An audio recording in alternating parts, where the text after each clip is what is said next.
And we begin right here in the capital city as Columbia leaders are moving forward now with plans to make the famously hot city a little cooler.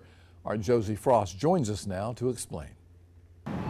It started back in 2022 when the city did a study to map out the hottest parts of Columbia. They found spots like this one in downtown Columbia were some of the biggest problem areas with a lot of concrete and not a lot of trees. But now with this new grant, the city hopes to target those areas.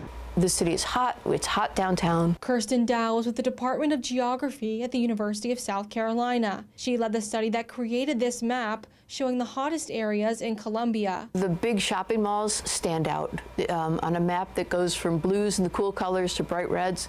The bright reds are those big parking lots, but the downtown area of Columbia also stands out as one of the particularly hot areas.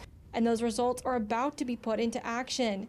The city will use part of an almost $9 million grant through the Midlands Council of Governments that came from the EPA to reduce high temperatures created in urban areas. The city will be planting more trees to create shade and painting roads and sidewalks to create what they call cool pavement. Clint Sheely is the assistant city manager. More reflective coatings on pavement rather than just black asphalt that absorbs all the heat and creates a heat sink. Sheely says downtown is an area they'll target, and they're working on picking areas to zero in on from the map. Already started looking at what streets were, what areas were located as heat centers and the condition of streets. If they don't need to be resurfaced, we'll go in and put that cooling surface on there. Dow says she hopes it will have an impact on the climate beyond Columbia.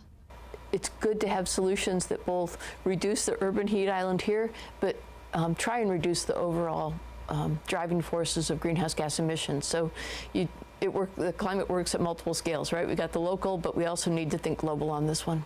Sheely says they're still in the planning stages. Once the plans are solidified, they can go back to the Central Midlands Council of Governments to request the money from the grant. He says they hope to start paving and coating the roads within the year. Josie Frost, News 19, WLTX. And we're being told now there are 15 total projects that are getting funding, that is, through federal EPA grants. One of those projects, the city will be installing solar panels.